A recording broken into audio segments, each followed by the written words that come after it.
بسم اللہ الرحمن الرحیم۔ یوں فکر مدینہ کیجئے۔ ہمارا آج کا موضوع ہے یوں فکر مدینہ کیجئے۔ فرمان مصطفیٰ صلی اللہ تعالیٰ علیہ وآلہ وسلم ہے، مجھ پر درود پاک کی کثرت کرو، بے شک یہ تمہارے لیے طہارت ہے۔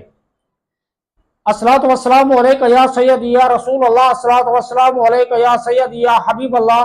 لا تعداد درود و سلام ہمارے پیارے آقا حضرت محمد مصطفیٰ صلی اللہ تعالیٰ علیہ وآلہ وسلم اور آپ کے آل پر۔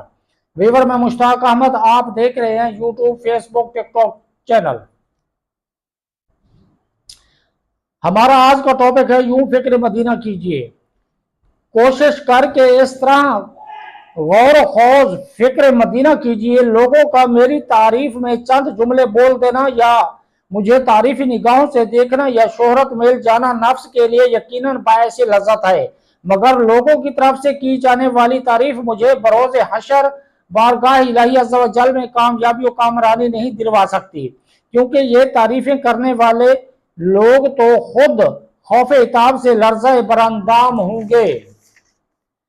ان کے تعریف کرنے سے نہ میرا رزق بڑھے گا، نہ عمر میں اضافہ ہوگا، اور نہ ہی آخرت میں کوئی مقام و مرتبہ نصیب ہو سکے گا۔ لہٰذا ایسے لوگوں کی طرف سے کی جانے والی تعریف کی خواہش کا کیا فائدہ؟ میں کیوں ان لوگوں کو دکھانے کے لیے نیک عمل کروں، بلکہ میں صرف اپنے رب عز و جل کی رضا کے لیے عبادت کروں انشاءاللہ عز و جل۔ ویور، اب تک کے لیے اتنا، اپنا خیال رکھیے، اللہ حافظ۔